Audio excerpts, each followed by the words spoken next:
और चलिए शुरुआत करते हैं दोपहर के नंबर 1 डिबेट शो की। मैं हूं आपके साथ अनुराग। क्या वक्फ बोर्ड के अधिकारों पर अब चाबुक चलने वाला है? क्या वक्फ बोर्ड की मनमानी अब बंद होने वाली है? यह सवाल इसलिए क्योंकि खबर है कि मोदी सरकार वक्फ के अधिकारों को सीमित करने के लिए संसद में कल एक संशोधन विधेयक ला सकती है। दरअसल 1995 में वक्फ अधिनियम में संशोधन करके वक्फ बोर्ड को असीमित अधिकार दे दिए गए थे। 2013 में इसमें एक बार फिर से संशोधन हुआ, जिसके बाद वक्फ बोर्ड और संपत्ति मालिकों के बीच विवाद और बढ़ गया। वक्फ बोर्ड पर सरकारी जमीन हड़पने को लेकर कई संपत्तियों पर कब्जा करने का आरोप है। ऐसे में अगर मोदी सरकार वक्फ के अधिकारों पर अंकुश लगाने वाला बिल ला सकती है तो ये किस तरह से देखा जाएगा, खास तौर पर मुस्लिम बुद्धिजीवियों की ओर से। सवाल इस बात को लेकर है कि क्या विपक्ष बिल पर सहमति जताएगा या फिर वोट बैंक के लिए अल्पसंख्यकों पर अत्याचार का राग अलाप कर शोर शराबा करेंगे। आज करेंगे इसी मुद्दे पर बहस, लेकिन सबसे पहले यह रिपोर्ट आपको दिखाते हैं।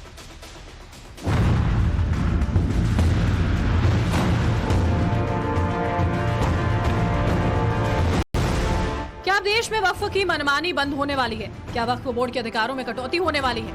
क्या वक्फ बोर्ड के जमीन हड़पने के अधिकारों पर अब पूर्ण विराम लगने वाला है?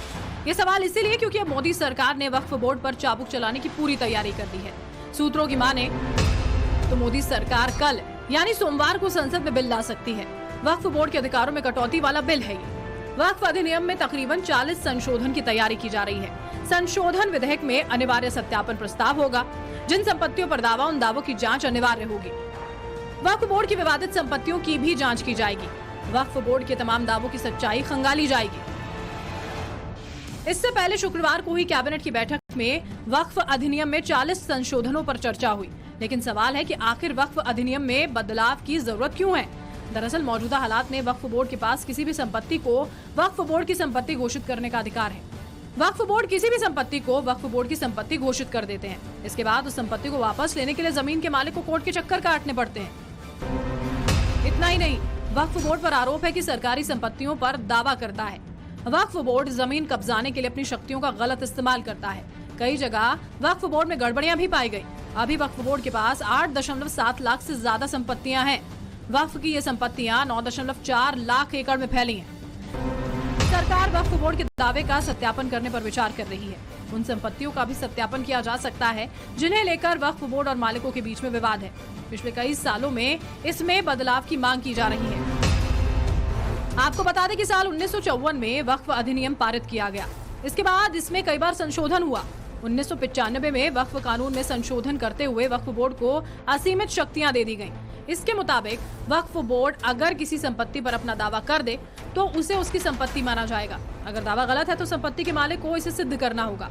2013 में फिर इसमें संशोधन किए गए। इस संशोधन के बाद वक्फ बोर्ड और संपत्तियों के मालिक के बीच में विवाद और बढ़ गया। 2024 लोकसभा चुनाव से पहले ही वक्फ अधिनियम में संशोधन लाने की तैयारी शुरू हो गई। बीजेपी नेता हरनाथ सिंह ने इससे पहले इस मुद्दे को राज्यसभा में भी उठाया था। मैं आपकी अनुमति से देश हित में वक्फ बोर्ड अधिनियम 1995 को निरस्त करने के लिए विधेयक को पुनः स्थापित करने की अनुमति देने की मांग करता हूं। अब मोदी सरकार बिल लाकर वक्फ की मनमानी को रोकने की पूरी तैयारी कर रही है। कल 5 अगस्त है और इस तारीख पर मोदी सरकार ने बड़े फैसले लिए हैं। कल यानी सोमवार को एक बार फिर 5 अगस्त को मोदी सरकार वक्फ की मनमानी पर रोक लगाने वाला बिल संसद में ला सकती है। लेकिन विपक्ष अल्पसंख्यकों पर जुल्म की बात कहकर इस मुद्दे पर शोर मचाने वाला है। ऐसे में सवाल है कि क्या वक्फ की मनमानी रोकने वाले बिल पर भी विपक्ष सियासत करेगा? क्या तुष्टीकरण की राजनीति के लिए बिल पर विपक्ष सियासत पर उतर आएगा? Bureau report, times now, Navbharat.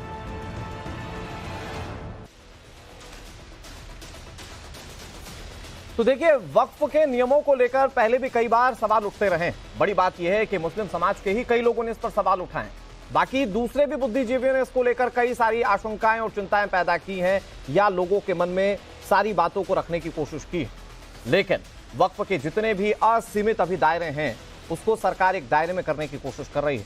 तो सवाल यह है कि सारी राजनीतिक पार्टियों का और मुस्लिम बुद्धिजीवियों का इसमें रुख क्या हो सकता है। बातचीत करेंगे। हमारे साथ कई सारे मेहमान जुड़ गए, उनका तारुफ आपसे करवा दें। हमारे साथ जितेंद्र नारायण सिंह जुड़ गए और आप इन्हें पहले वसीम रिजवी के नाम से जानते थे। पूर्व चेयरमैन हैं शिया सेंट्रल वक्फ बोर्ड के, आज हमारे साथ इस कार्यक्रम में जुड़े हुए हैं। बेहद खास मेहमान हैं, उनसे बातचीत करेंगे। हमारे साथ स्वामी चक्रपाणी जी महाराज जुड़ गए हैं, जो कि हिंदू धर्मगुरु हैं। अरविंद सिंह हमारे साथ जुड़े हुए हैं, जो कि राजनीतिक विश्लेषक हैं। लोकेश जिंदल हमारे साथ जुड़े हुए हैं, जो कि कांग्रेस पार्टी के नेता हैं। और मुमताज आलम रिजवी हमारे साथ जुड़े हुए हैं, जो कि इस्लामिक स्कॉलर हैं। मैं शुरुआत करता हूं और सबसे पहले मुमताज भाई आप ही से शुरुआत करता हूं। अब कई लोगों ने यह कहा कि वक्फ के पास जितनी ताकत है वो असीमित ताकत है, उस ताकत से ऊपर कुछ नजर नहीं आता। कभी कभी खास तौर पर वो लोग उस ताकत से ऊपर कुछ भाप नहीं पाते जो वक्फ के दायरे में आ जाते हैं। मसलन अगर वक्फ ने किसी संपत्ति को कह दिया कि ये हमारी है, तो फिर वो हमारी है, फिर वो वक्फ ट्रिब्यूनल सुनेगा। उसके बाद सिर्फ हाईकोर्ट का दरवाजा और सुप्रीम कोर्ट का दरवाजा है, और इसमें जमीन के मालिक को सालों साल एड़ियां घिसनी पड़ जाती हैं, चप्पल घिसनी पड़ जाती हैं। तो सरकार ने कहा कि नहीं, इस तरह की असीमित संपत्तियों को दायरे में रखा जाएगा और हो सकता है कि इसको लेकर संशोधन विधेयक जो है वो सदन के पटल पर लाया जाए। इसे कैसे देखते हैं आप? क्या आप स्वागत करेंगे या इसके विरोध में कोई बात आप कहना चाहते हैं? बहुत बहुत शुक्रिया। देखिए, आप स्वागत की बात कर रहे हैं और आपने जो प्रोग्राम स्टार्ट किया, तो मैं हमेशा कहता हूं कि जो एक जर्नलिस्ट है या जो टीवी चैनल है उनको निष्पक्ष होना चाहिए जी। लेकिन आप सरकार से सवाल करने के बजाय आप पहले ही अपोजिशन के खिलाफ, विपक्ष के खिलाफ खड़े हो गए। नंबर एक। नंबर दो, ये कि आप देखिए कि सिर्फ दिल्ली की अगर बात ले लीजिए तो 123 प्रॉपर्टी इतने दिनों से जो बाकायदा रजिस्टर्ड है, सब कुछ है, मुकदमा चल रहा है और उनको आज तक जो है वो विवाद जो है वो खत्म नहीं किया गया और उस पे लोगों का कब्जा है। नंबर तीन, अगर दिल्ली ही की बात करने से कभी, तो यहाँ पे कितने कब्रिस्तान थे, सारे कब्रिस्तान खत्म हो गए, आबादी बढ़ती जा रही, कब्रिस्तान कम होते जा रहे हैं। अब ये कि और तमाम मुल्क में आप जाएंगे तो आपको अंदाजा होगा कि वक्फ की प्रॉपर्टी पे जो है लोग बिल्कुल ऐसे कब्जा करते हैं कि जैसे लावारिस पर अपने लोग हक जताते हैं जी। और इसीलिए ये कानून बना था हमेशा। अच्छा, मुझे एक बात बताइए मुमताज भाई, आप ये कहना चाह रहे हैं कि वक्फ की प्रॉपर्टी पर लोग कब्जा करते हैं? करवाइए तो जरा सुन लीजिए। हाँ, नहीं, आपने बहुत अच्छा बोला मुमताज भाई, मैंने आपको अनइंटरप्टेड बोलने दिया। मैं एक छोटा सा सवाल आपसे पूछ रहा हूं। आप ये कहना चाह रहे हैं कि वक्फ की संपत्ति को क्या दूसरे लोग कब्जे में ले रहे हैं क्या? मैं ये जानना चाहता हूं। ले रहे हैं और लेते आए हैं। अच्छा, देखिए, मजबूत कानून। तो अगर वक्फ की संपत्ति को सब कब्जे में ले रहे हैं तो भी आज देश में दूसरे नंबर पर वक्फ बोर्ड क्यों है, जिसके पास सबसे ज्यादा संपत्ति है? पहले नंबर पर रेलवे, दूसरे नंबर पर वक्फ बोर्ड है, जिसके पास 9.4 लाख एकड़ में फैली संपत्ति है और उसकी जमीन पर लोग कब्जा कर रहे हैं। बिल्कुल कब्जा कर रहे हैं, बहुत सारी जमीनों पे। कब्जे की कहानी मैं आपको थोड़ी सी सुना देता हूं। नहीं, वसीम रिजवी भी सुन रहे होंगे, हमारे साथ जितेंद्र नारायण सिंह सुन रहे होंगे। मैं आपको कब्जे की कहानी थोड़ी सी बता देता हूं। सर देखिए, तमिलनाडु का एक गांव है जहां पर 95% मुस्लिम आबादी थी। वक्फ बोर्ड उठा, उसने कहा कि यह जमीन हमारी है, और उसके बाद जहां पर दावा करते हैं लोग कि 1500 साल पुराना मंदिर था, उसे वक्फ बोर्ड ने अपने अधीन रख लिया। वो पूरा का पूरा गांव वक्फ बोर्ड दावा करता है कि हमारा हो गया। तो ये तो आपके कब्जे की कहानी। मैं और बता देता हूं आपको, 2021 में हाईकोर्ट में याचिका दाखिल की गई थी। सेंट्रल विस्टा प्रोजेक्ट में पड़ने वाले 5 मस्जिदों को लेकर आप लोगों ने दावा कर दिया कि यह वक्फ बोर्ड की संपत्ति है। आप मैं आपको एक और बता देता हूं, महरौली में 5 से 7 कब्र, सुनिए ना, मैं आपको बताता हूं, सुनिए मुमताज भाई, आपने क्योंकि कब्जे की बात कही, मैं आपको बताता हूं। देखिए, महरौली में 5 से 7 कब्र थी, उसके पास में मस्जिद बनना शुरू हुई और वहां पर यह दावा किया जाने लगा कि मस्जिद सालों पुरानी थी। जब आम लोगों से पूछा गया तो वो ये बताते थे कि ये 5 साल पहले बनी हुई मस्जिद है, और वक्फ बोर्ड कह रहा था कि वो हमारी संपत्ति है। कब्जा कौन कर रहा है मुमताज भाई? कब्जा कौन कर रहा है? कानूनों के दायरे से बाहर आकर कब्जा कौन कर रहा है मुमताज भाई? जाइए आप हिस्ट्री देखिए मुमताज भाई, कानूनों के दायरे से बाहर आकर कब्जा कौन कर रहा है? विशेष छूट किसे मिली हुई है? नहीं, छूट देखिए ऐसा है कि मुझे लग रहा है कि जो अवकाश के दिन, पहले तो आप समझ लीजिए कि वक्फ जो है वो जो लोग करते हैं वो अल्लाह के नाम से करते हैं। वक्फ अलल औलाद होती है, वक्फ अल्लाह। तो जो लोग करते हैं वो कभी ऐसा नहीं करेंगे कि झूठ यानी बेईमानी की जमीन या चोरी की जमीन, कब्जाई जमीन को अल्लाह के नाम करेंगे। क्यों करेंगे? वो लोग अपनी जमीन जो होती है और उसको खरीदते हैं कुछ लोग, या उनके पास जो है अजदाद की जमीन। मैं जितेंद्र जी आपके पास आ जाता हूं। वो कह रहे हैं अल्लाह के नाम पर कभी जमीन हड़पी नहीं जा सकती, कभी ली नहीं जा सकती। वो कह रहे हैं अल्लाह का नाम आ गया मतलब अब तो भूल जाइए यहां पर जमीन हड़पा है, ये तो अल्लाह का है या वक्फ बोर्ड का है? देखिए, मैं वक्फ बोर्ड का 12 साल तक चेयरमैन रहा जी। और ज्यादातर जो एप्लीकेशनें वक्फ दर्ज करने के लिए आती थी वो ज्यादातर विवादित होती थी। जब लोगों में आपस में झगड़े होते थे, फैमिलियों का डिस्प्यूट होता था, या किसी दूसरे की जमीन होती थी उस पर उनका क्लेम होता था, तो वो वक्फ की आड़ लेने के लिए कोशिश करते थे, जिसपे हम अक्सर जांच बिठाला करते थे कि साहब इसकी जांच पहले हो जाए फिर पता चले किसकी प्रॉपर्टी है। देखिए, वक्फ एक्ट सबसे पहले जो आया वो 1931 में अंग्रेजों द्वारा ये वक्फ एक्ट का कानून बनाया गया था। उसके बाद 54 में ये फिर से कानून शक्ल दे दी गई थी जो उसे था वो कानून में। अमेंडमेंट हुआ जी। अब सवाल इस बात का है कि वक्फ की प्रॉपर्टी एक आबादी, एक विशेष समुदाय की जिस तरह से आबादी बढ़ रही है, उसी तरह से वक्फ संपत्ति इतनी तेजी से बढ़ रही है, तो सवाल ये है कि लोगों के पास अपने घर खरीदने का पैसा नहीं है। आज लोग मकान और अपना घर बनाने में ही अपना पूरा जीवन गुजार देते हैं। ये वक्फ की जायदादें किस तरह से इतनी तेजी से बढ़ गई, पिछले 20-25 सालों का अगर आप आंकड़ा ले लीजिए तो वक्फ की संपत्ति में बहुत बड़ी धांधली करते हुए पूरे इंडिया में, हम एक जगह की बात नहीं कर रहे, पूरे इंडिया में धांधली करते हुए वक्फ संपत्तियों को बढ़ाया गया है। तो अब सवाल ये उठता है कि वक्फ एक्ट में जो कानून है उसमें ये लिखा है, जिसके तहत हम भी काम किया करते थे, उसमें ये लिखा है कि वक्फ बोर्ड अगर के इस बात से मुतमईन हो जाए, यानी कि एग्री हो जाए कि ये वक्फ संपत्ति है, तो फिर वो वहां उसको एक्वायर कर सकता है, उस पर 52 की कार्रवाई कर सकता है, यानी कि जो उसके मालिकान जो अपना कब्जा बताते हैं उनके ऊपर 52 की कार्रवाई करके उसको खाली करवा सकता है। 57 की कार्रवाई हो सकती है। यूपी में कितनी बड़ी बताइए आप। अरे भाई आप इतना नाराज ना होइए। सबसे ज्यादा पूरे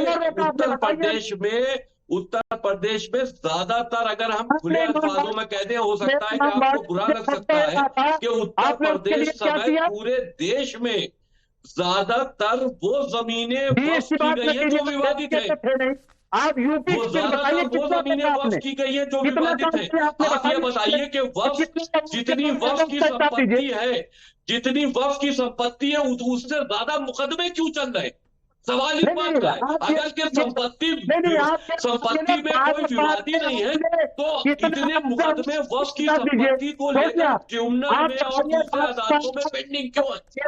क्योंकि वक्फ संपत्ति पर, जब वक्फ संपत्ति को डिक्लेयर करके वक्फ बोर्ड अपनी पावर के अधीन उस पर कब्जा करता है, तब जाकर लोग जो उससे इफेक्टेड होते हैं, जो उससे प्रभावित होते हैं, वो अदालतों के दरवाजे खटखटाते हैं।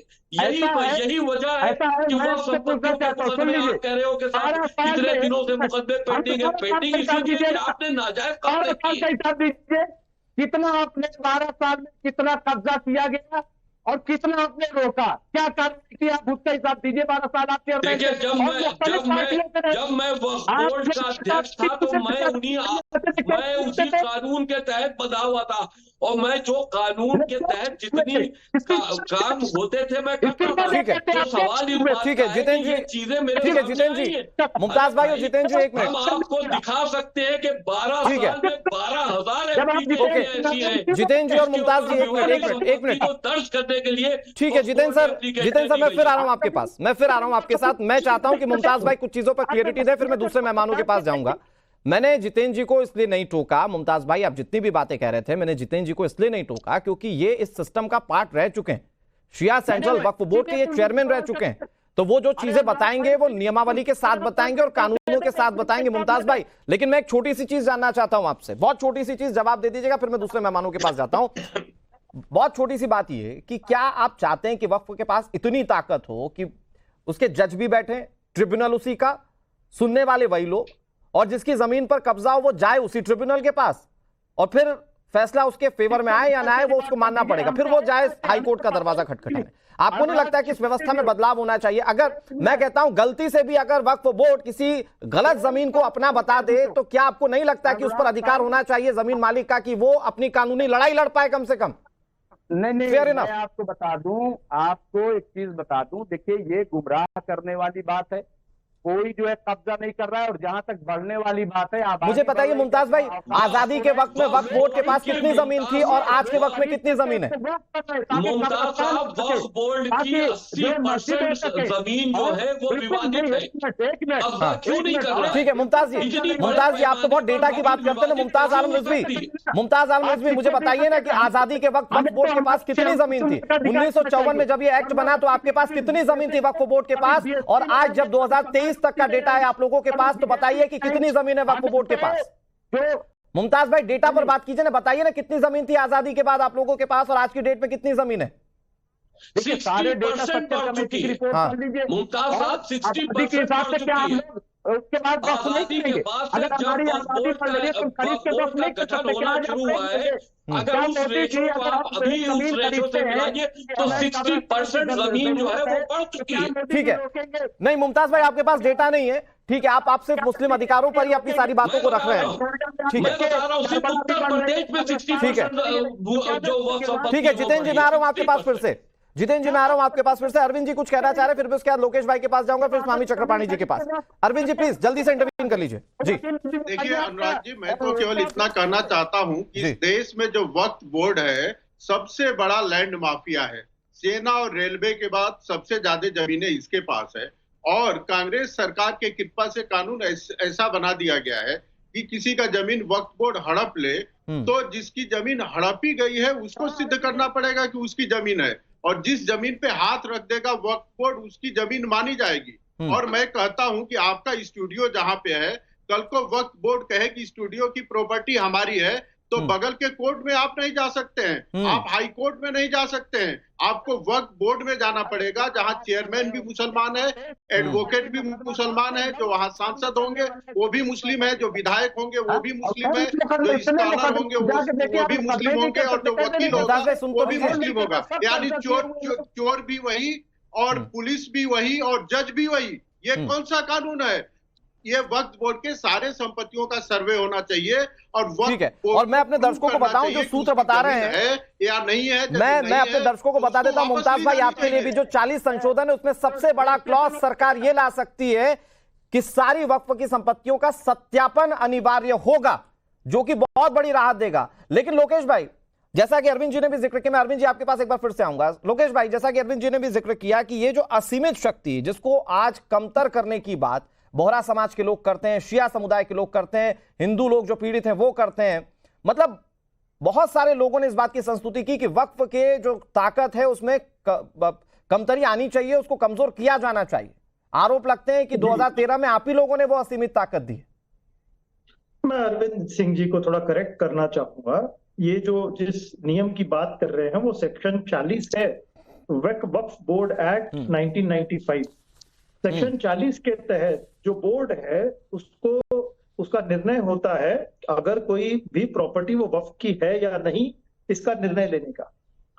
लेकिन उस 40 सेक्शन में एक प्रावधान है जिसके तहत ट्रिब्यूनल संगठित किए जाते हैं, और हर एक राज्य में वक्फ ट्रिब्यूनल एक्ट है जिसके तहत एक ट्रिब्यूनल बॉडी अगर किसी भी प्रकार का डिस्प्यूट होता है उस तरफ जो है मुद्दा लिया जा सकता है। उसका निर्णय और दूसरी बात अनुराग क्यों नहीं करे, अलग से मुस्लिम ट्रिब्यूनल क्यों करे? लोकेश भाई आप बताइए, जहाँ पे एडवोकेट भी मुस्लिम होना अनिवार्य है, जज जो चेयरमैन होगा वो भी मुस्लिम होगा, स्कॉलर भी मुस्लिम होगा, जो सांसद वहाँ मेंबर होगा वो भी मुस्लिम होगा। क्यों सामान्य न्यायालय को अधिकार नहीं दिया जाता? लोकेश भाई, आपने क्यों विशेषाधिकार दिया उसको? लोकेश भाई प्लीज अपनी बात रखिए। अरविंद जी, आप जानते हैं अभी 15 जून 2024, एक महीना पहले, महाराष्ट्र में बीजेपी लेड महायुति सरकार ने 10 करोड़ रुपए वक्फ बोर्ड को दिए हैं, महाराष्ट्र वक्फ बोर्ड को। किस चीज के लिए? माइनॉरिटी वेलफेयर के। अगर बीजेपी वाकई में वक्फ विरोधी है, नहीं लोकेश भाई आप इसको मिसलीड कर रहे हैं। लोकेश भाई नहीं, अरविंद जी एक मिनट में आ रहा हूं। लोकेश भाई आप मिसलीड कर रहे हैं। देखिए, पैसा देना एक अलग चीज है, अल्पसंख्यकों के उत्थान के लिए पैसा देना एक अलग चीज है, लेकिन असीमित दायरे के साथ जमीन पर कब्जा एक अलग चीज है।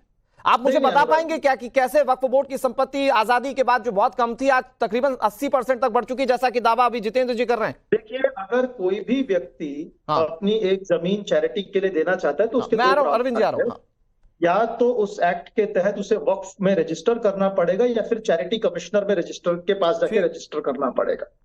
जिसे हम औफक कहते हैं। और इसके बाद में वह जो जमीन है अगर वह चैरिटी कमिश्नर के पास रजिस्टर कर दी जाती है तो वक्फ में रजिस्टर नहीं, लेकिन लोकेश भाई एक आंकड़ा तो ये कहता है ना कि चैरिटी वाली जमीन पर तो कोई डिस्प्यूट होगा नहीं, लेकिन आज वक्फ के पास जितनी भी जमीनें उसमें से कहीं ज्यादा जमीनें जो हैं आज डिस्प्यूटेबल है, जिसको लेकर मामले चल रहे हैं। और मामला चल कहां रहा है?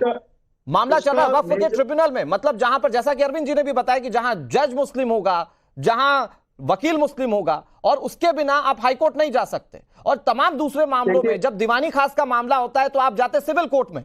लेकिन ये एक ऐसी चीज है, वक्फ एक ऐसी चीज है कि अगर उसने कब्जा किया तो आपको जाना पड़ेगा सिर्फ उनके ट्रिब्यूनल। तो आपको नहीं लगता कि इस तरह के चेंजेस होना जरूरी है? लोकेश भाई प्लीज, लोकेश भाई जल्दी से, क्योंकि आप पॉलिटिकल, कल आपको हो सकता है कि अगर संसद के पटल पर बिल आए तो आप लोगों को अपना वक्तव्य रखना पड़े। आप मुझे बताइए क्या चेंजेस होना जरूरी नहीं है? देखिए, संविधान का आर्टिकल 26 एक मूलाधार हक देता है, फंडामेंटल राइट देता है किसी भी रिलीजियस ऑर्गेनाइजेशन को अपने एक प्रॉपर्टी रखने का, उसको मेंटेन करने का, और विधि द्वारा जो है उसका अपकीप रखने का।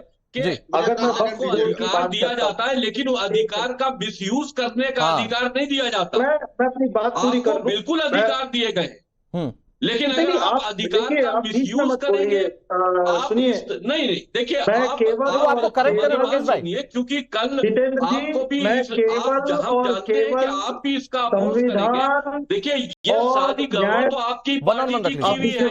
मॉडरेट करेंगे अनुराग जी? हाँ प्लीज प्लीज, लोकेश भाई प्लीज, वो अपनी बात कह रहे थे, प्लीज आप आगे अपनी बात। मेरा कहना यह है 1954 के एक्ट के तहत सभी राज्यों में वक्फ बोर्ड बनाए गए हैं। ठीक है। और आज भारत में 30 वक्फ बोर्ड है जी। और इन सभी वक्फ को एक सेंट्रल वक्फ बोर्ड मैनेज करता है, जो कि 1995 द्वारा स्थापित किया गया। ये सबको मुद्दा ये सरकार का है। नहीं, एक मिनट लोकेश जी को बोल लेने दीजिए। साहब, ये आपकी बात गलत है। सारे वक्फ बोर्डों को सेंट्रल वक्फ काउंसिल या सेंट्रल वक्फ बोर्ड मैनेज नहीं करता। वक्फ बोर्डों की पावर जो है वो स्वतंत्र पावर है, वो अपने एक्ट के हिसाब से अपनी अपनी स्टेट में खुद फैसला करता है। 1954 के एक्ट के तहत स्टेट वक्फ बोर्ड फॉर्म किए गए थे जितेंद्र जी, और 1995 का जो एक्ट है ये वक्फ बोर्ड रजिस्ट्रेशन से लेके उसके पावर से लेके अथॉरिटीज को रीडिफाइन करता है। हाँ। और अगर मैं सेंट्रल वक्फ बोर्ड की बात करता हूं, ये सेंट्रल वक्फ बोर्ड उन सभी नहीं, सेंट्रल वक्फ बोर्ड नहीं है जितना साहब, मैं आपको बता दूं, आपकी इंफॉर्मेशन को ठीक कर दूं, सेंट्रल वक्फ बोर्ड नहीं है, सेंट्रल वक्फ काउंसिल है। हाँ, एग्जैक्टली। और उसको सिर्फ पावर इतनी है कि वो वक्फ बोर्डों को अपनी राय दे सकता है, कोई कार्रवाई नहीं कर सकता, वक्फ बोर्डों को रोक नहीं सकता। जितेंद्र जी एक मिनट, लोकेश जी को पूरा कर लेने दीजिए। लोकेश जी प्लीज जल्दी से। अनुराग जी मेरा कहना यह है कि इस मुद्दे के अंदर पहले ही 1995 के तहत एक ट्रिब्यूनल का प्रावधान है। सरकार उस ट्रिब्यूनल को सशक्त कर सकती है, उस ट्रिब्यूनल को और ज्यादा पोटेंट कर सकती है, लेकिन उसका राजनीतिकरण करके नहीं, लोकेश जी मुझे तो ये समझाइए ना। लोकेश जी एक मिनट, लोकेश जी जितने भी दर्शक देख रहे हैं, इसमें एक बात ये उठती है कि वक्फ एक्ट के ऊपर वक्फ ट्रिब्यूनल क्यों, सिविल अदालतों में ये मुद्दे क्यों नहीं जाएंगे? एग्जैक्टली, मैं भी यही सवाल पूछ रहा हूं कि लोकेश जी अगर तो कोई व्यक्ति अपने जमीनी विवाद को लेकर जाएगा तो वो सिविल कोर्ट में जाएगा ना। यहां पर अगर ट्रिब्यूनल, और उसका भी क्लॉज क्या है, मैं बार बार कह रहा हूं ना, बार बार इसको हम इंडोर्स करें कि उसका क्लॉज ये है कि वहां पर जज मुस्लिम होगा, वहां पर सारे लोग जो होंगे वो मुस्लिम होंगे। मान लीजिए कि किसी हिंदू से डिस्प्यूट हो जाए तो उसके पक्ष रखने वाला कोई नहीं होगा। दिल्ली की उसकी मुकदमा कहां चला बताया जाए। हाँ, एक मिनट मुमताज भाई, हर जिले में सिविल, देखिए सबसे बड़ी परेशानी ये आती है कि जैसे उत्तर प्रदेश है, उत्तर प्रदेश में सिर्फ लखनऊ में वक्फ ट्रिब्यूनल है। अब पता चला कि 250-300-500 किलोमीटर दूर कोई प्रॉपर्टी का विवाद कहीं पर हो गया तो वो लखनऊ आएगा मुकदमे की पैरवी करने, जब हर जिले में सिविल अदालतें हैं।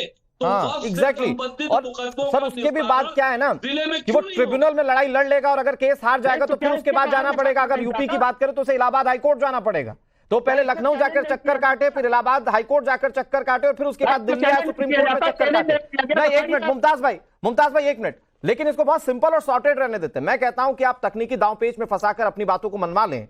मैं चाह रहा हूं कि आप इसको बहुत सिंपल और एकदम आसान शब्दों में बताएं कि अगर कोई हिंदू जिसकी जमीन को लेकर, मैं कहता हूं कि नहीं कर रहे आप जानबूझकर, अल्लाह की बरकत है, वक्फ बोर्ड जानबूझकर ये नहीं कर रहा, लेकिन गलती से भी किसी हिंदू व्यक्ति की जमीन आप ले लें, कुछ हिस्सा ही ले लें, और अगर उसको जाकर लड़ाई लड़नी पड़े तो वो जाकर लड़ाई लड़ेगा ट्रिब्यूनल, फिर उसके बाद हाई कोर्ट, फिर उसके बाद सुप्रीम कोर्ट।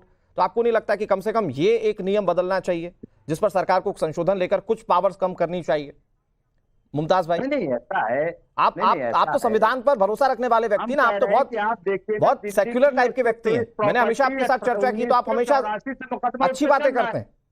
हाँ, उस पर मुकदमा, अरे तो मुकदमा हम ही लोग लड़ रहे हैं, कोई दूसरा काम लड़ रहा है, और लड़ते हैं तो उनको, अगर मान लीजिए वक्त ट्रिब्यूनल है, अरे सर ये तो वही बात हो गई, ये तो वही बात हो गई कि सोनू की किसी और व्यक्ति से लड़ाई हो गई, झगड़ा छुड़वाने के लिए सोनू अपने बड़े भाई मोनू के पास चला जाए।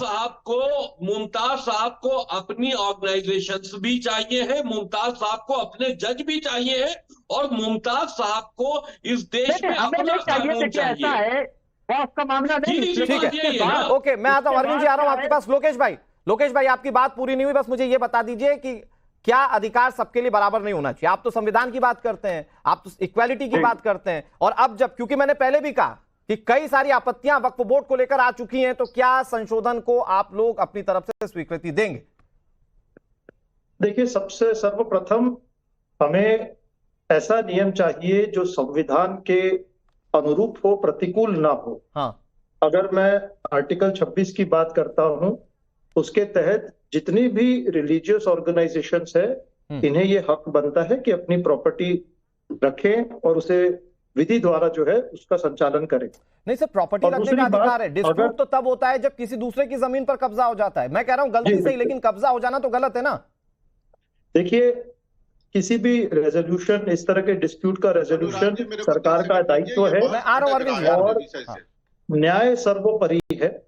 तो लोकेश भाई ठीक है, आप सारी बात कह रहे हैं, न्याय सर्वोपरि है। मैं कह रहा हूं कि अरे किसी की जमीन पर गलत कब्जा कर लें, आप कह रहे हैं ना कि सब संविधान सम्मत होना चाहिए। मान लीजिए एक हिंदू और दूसरे हिंदू के बीच में लड़ाई हो जाए, तो वो जाएंगे सिविल कोर्ट, ठीक है, इस पर सिविल कोर्ट में जाकर दीवानी खास का मुकदमा लड़ेंगे, जो होगा मामला उसके बाद हो सकता है वो अगर संतुष्ट नहीं है तो आगे चले जाएं। लेकिन यहां पर क्या होता है, अगर वक्फ बोर्ड ने कह दिया कि आपके घर पर कब्जा करना है, आपकी संपत्ति वक्फ के अंदर आती है, तो आपको जाना पड़ेगा ट्रिब्यूनल में। नहीं है क्या अनुराग भाई? हाँ, वो हिंदुस्तान का हिस्सा नहीं है, औकाफ जो है, तो जो जिस व्यक्ति की जमीन पर कब्जा हुआ वो क्या हिंदुस्तान का हिस्सा नहीं है क्या मुमताज भाई? कि यहाँ पर कानून भी हमारा, अदालतें भी हमारी। ठीक है, अरे भाई अदालत लोकेश भाई हिंदुस्तान का हिस्सा नहीं है।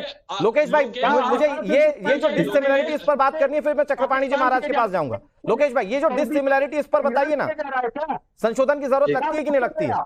और हमें देखिए, ट्रिब्यूनल संविधान के तहत बनाए ना। ठीक है, संपत्तियां अगर क्या आपकी वह संपत्ति है, और अगर गैर मुसलमानों की वह संपत्ति के आपका जो जाल है उसमें गैर मुसलमानों की संपत्ति फंस गई, तो उसको कैसे बचाया जाएगा? आप ये तो कानून। ठीक है लोकेश जी 10 सेकंड, लोकेश जी 10 सेकंड आपके पास, फिर मैं चक्रपाणी जी महाराज के पास जा रहा हूं। अनुराग जी, मैं केवल यही कहना चाहूंगा कि वक्फ ट्रिब्यूनल एक सिविल कोर्ट की तरह कार्य करता है। सिविल प्रोसीजर कोड के अंतर्गत उसे अपना कार्य करना पड़ता है, और सर वो सिविल कोर्ट की तरह ताकत रखता है, काम वैसा करता है, इस बात को आप कैसे कह सकते हैं? वहां पर तो जज भी मुस्लिम है, वहां पर वकील भी मुस्लिम है। जहां तक बात कर रहे हैं वो मुझे मालूम है, क्रिमिनल वक्फ एक्ट में दिए गए परिविधानों के अंतर्गत ही काम करता है। हाँ, उससे बाहर काम नहीं करता क्रिमिनल। ठीक है, सिविल प्रोसीजर कोड 1908, ठीक है Arvind ji, civil procedure code 1908 वक्फ ट्रिब्यूनल पर भी लागू है। ठीक है, ओके अरविंद जी, बहुत जल्दी से, स्वामी चक्रपाणी जी बहुत देर से सुन रहे हैं, प्लीज अरविंद जी जल्दी से। जिसकी संपत्ति है उसके पास रहे, लेकिन नियम और कानून सबके लिए एक होना चाहिए। हिंदू संस्थाएं यदि सिविल कोर्ट में जाती हैं तो वक्फ बोर्ड को सिविल कोर्ट में जाने में क्या दिक्कत है? किसी को विशेषाधिकार नहीं मिलना चाहिए। ये संविधान के मूलभूत कानूनों का मूलभूत जो अधिकार है, संविधान प्रदत्त, उसका उल्लंघन है। लेकिन अनुराग जी, आप बार बार हमारे कांग्रेस के मित्र से पूछ रहे हैं, कांग्रेस इस देश में विशेषाधिकारीकरण की जननी है। आप बताइए 2014 के इलेक्शन के ठीक एक दिन पहले, 2014 के आम चुनाव घोषित होने के एक दिन पहले, कांग्रेस ने 123 संपत्तियों को वक्त के नाम कर दिया। इससे बड़ा मुस्लिम तुष्टीकरण का ठीक है सर। उदाहरण आपको क्या मिलेगा? ठीक है आप लोकेश भाई, जानते लोकेश भाई मैं आ रहा हूं आपके पास। हैं, चक्रपाणी जी महाराज बहुत देर से सुन रहे हैं। विरोध करेंगे। ओके चक्रपाणी जी महाराज मैं आपके पास आता हूं। सर महाराज जी मुझे ये बताइए, क्योंकि यहां पर हो रही है बात इस बात की कि किसी के पास धार्मिक ताकत है तो उसका इस्तेमाल वो वैसे करेगा। एक वक्त पे तो मुमताज भाई ने कह दिया कि अल्लाह की बरकत है, अल्लाह का जिस पर हाथ हो वो ऐसा कर ही नहीं सकता कि दूसरों की संपत्ति पर जबरदस्ती वो कब्जा कर ले। लेकिन मैं आपके धर्म के हिसाब से समझना चाहता हूं, बतौर हिंदू धर्मगुरु आप मुझे बताइए कि क्या आप लोगों के पास इतनी असीमित ताकत है? जब आप लोग किसी डिस्प्यूट में फंस जाते हैं तो आप लोगों के राइट्स कैसे हैं? नहीं अनुराग जी, हमें तो इस बात से आश्चर्य हो रहा है कि 1931 में जो अंग्रेजों के समय वक्फ बोर्ड बना, जब देश का विभाजन हो गया, पाकिस्तान हो गया, तो इस वक्फ बोर्ड को भी पाकिस्तान भेज देना चाहिए था।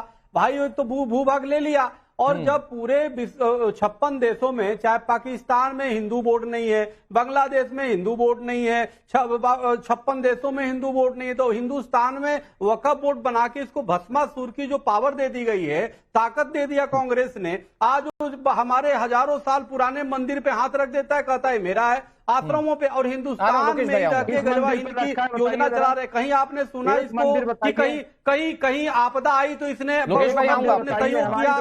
देश के योगदान, देश के प्रगति में कोई योगदान नहीं, उल्टे जो है सरकारें प्रदेश की पैसे उसको देती है।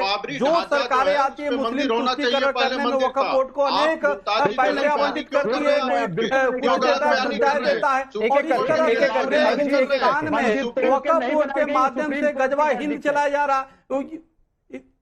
गजवा हिंद चलाने का प्रयास किया जा रहा है। भाई बीच में क्यों बोल रहे हैं? मुमताज जी मैं आपके बीच में नहीं बोल रहा था, पूरे समय में आप लोगों को खा लिए। हम जब बोल रहे हैं हिंदुस्तान में रह के आप हिंदुओं को नहीं बोलने दोगे? आप पूरे चाहते हो कि एक तरफ तो ले भी लिया मुस्लिम देश, दूसरे यहाँ भी इस्लामीकरण करके हिंदुस्तान को भी गुलाम बनाना चाहते हो, तो ये तो इसका रजिस्ट्रेशन बिल्कुल समाप्त होना चाहिए। मेरा केंद्र सरकार से आग्रह है, निवेदन है कि वक्फ बोर्ड की मान्यता, और जो जितना हिंदुस्तान की जमीन कब्जा किया है वो सभी हिंदुओं में वितरित होना चाहिए। वहां पे सार्वजनिक उपक्रम होने चाहिए, वहां गरीबों को बसाया जाना चाहिए। तमाम यहाँ पे लोगों को छत नहीं मिल रहा है और वक्फ बोर्ड लगा हुआ है। महाराज जी हमारे साथ जितेंद्र नारायण सिंह हैं, जो शिया सेंट्रल वक्फ बोर्ड के सदस्य रह चुके, चेयरमैन रह चुके हैं। मैं एक छोटी सी बात जितेंद्र जी आपसे 10 सेकंड में समझता हूं, लोकेश भाई इसके बाद आऊंगा। जितेंद्र जी एक छोटी सी बात समझता हूं आपसे, क्या इससे परेशानियां सिर्फ हिंदुओं को हुई है या मुस्लिमों ने? क्योंकि आप सिस्टम का हिस्सा रहे,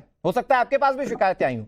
क्या कभी ऐसा भी हुआ कि मुस्लिम लोगों ने भी इस वक्फ बोर्ड की ज्यादती के बारे में बात कही हो या आवाज उठाई हो? आपका आवाज हमको प्रॉपर नहीं आ रही। ज्यादती के बारे में किस तरह की आवाज उठाने की बात कर रहे हैं आप? मैं ये पूछ रहा हूं कि कई बार हमने ये भी खबरें देखी कि मुस्लिम जो प्रबुद्ध जन थे उन्होंने ये कहा कि वक्फ बोर्ड की जो ताकत है उसको सीमित करना चाहिए। क्या इस तरह की आवाज आप लोगों तक पहुंची है कभी?